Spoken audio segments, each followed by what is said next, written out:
Respected dear family members, my pranams to you. Many of you might have seen through the TV channels and also through the newspapers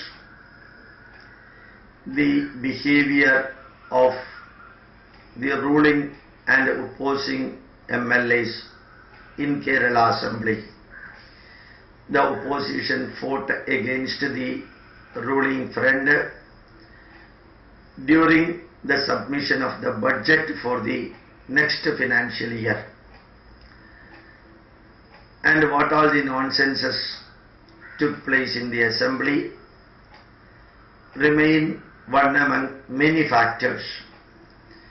But the most important serious factor what could be seen when the Kerala finance minister who is a staunch Christian, who always used to present his budget for the last many decades as finance minister, after going to the church and after a series of prayer in the church, then he comes directly to the assembly and present the budget for the next financial year always.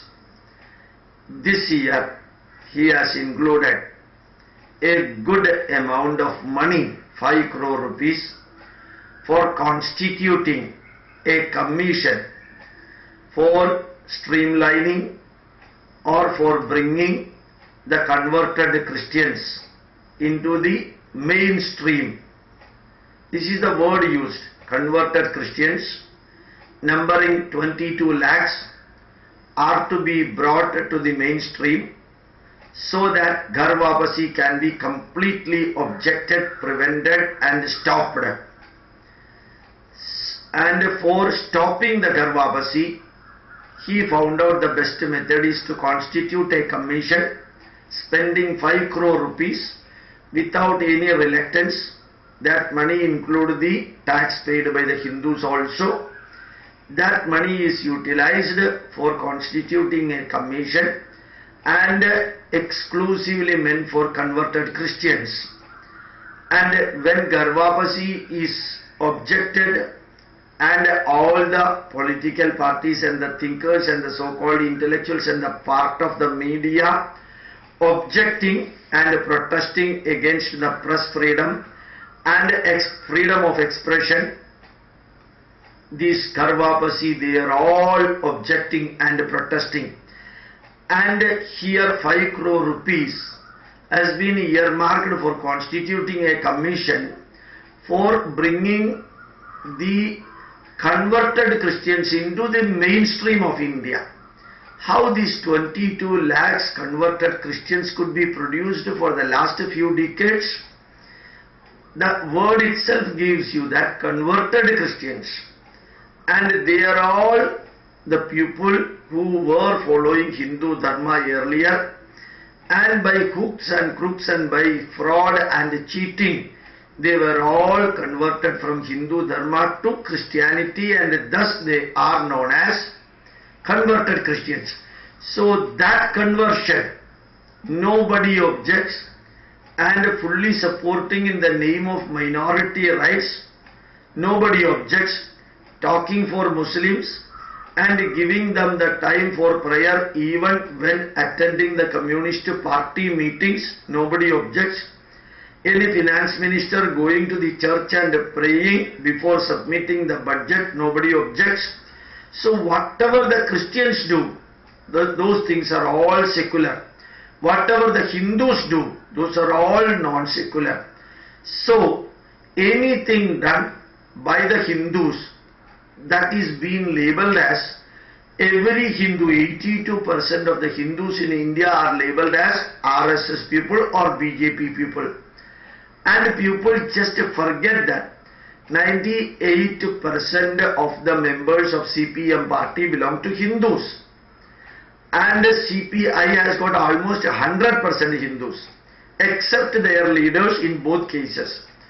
And majority of the members of the Congress party are also Hindus. And one can clearly say majority of the Muslims will definitely be voting for, during election they will be voting for either Muslim League or Muslim candidate present in other political party.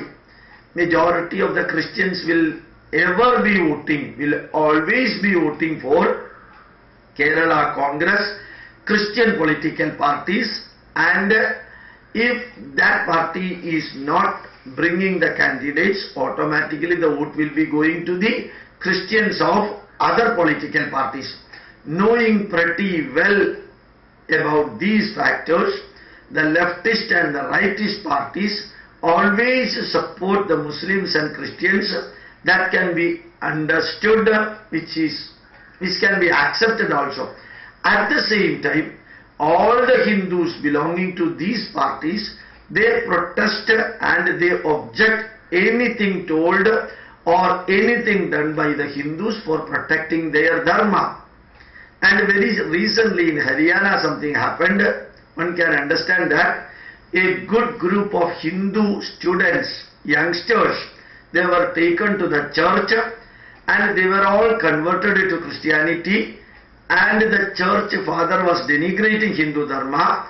Listening to the denigration of the Hindu dharma, one among the youth, he ran away from there, and the church father brought him by force and again converted him to Christianity by force. The people of that region, where absolutely no Christian is there, no Christian families are there, there they are building the church exclusively for converting the Hindus into Christian fold. That got objected, and that objection increased to the level of the destruction of the part of the churches and consecrating a Sri Rama temple Hanuman idol inside that church, and also hoisting a saffron flag in front of the church. The starting point is by the conversion done by the Christians in a place where absolutely no Christians are there. So conversion towards Christianity is easily permitted and absolutely it is secularism, whereas bringing back these people who got by mistake converted into Christianity, bringing them back to Hinduism is non-secularism. And each and every one of us should understand that whatever is done in support of Hindu Dharma, that is taken by print media, that is taken by electronic media, and also the intellectuals and the leftist and the other political party members as saffronization and non-secularism. Fighting against this, each and every Hindu should feel that I am the inheritor of the cultural and the religious values of this great country existed for the last 10,000 years. We the Hindus suffered all the torture of the Muslims who ruled India for 650 years. We the Hindus suffered all the torture of the Dutch, French, Portuguese, Spanish people and also Britishers. And we suffered maximum. At the same time, the so-called minorities who lived in India at that period and during now, they enjoy all the benefit in the name of minority reservation, in the name of protecting the minority. They are getting all the facilities that again can be agreed, whereas all these facilities are just neglected or not given to the majority, so-called majority community, who are divided and got their organization under the caste heading. They are also caste based, but they are together known as Christians as minority, together known as Muslims as minority, and their leaders know how to grab all the facilities available for them, including one can see that where Aligarh Muslim University Extension Center is working in Kerala, a full-fledged Arabic university is going to come with the government money, and all the schools, if 10 students are there, Arabic teachers will be appointed for teaching the 10 students, and all the school which has got more than 50% Muslims will be labeled as government Islamic school, government Muslim school, and all the facilities are given them for building as many medical colleges, engineering colleges, schools and other colleges without any reluctance, whereas getting such institutes for the Hindus become only a dream. Thus, how can we fight against the so-called partiality of the intellectuals, partiality of the media, partiality of the political parties against Hinduism in the name of secularism and expression of freedom, expression freedom and political freedom? We can fight only by imagining, thinking and feeling a sense of pride that we are Hindus and creating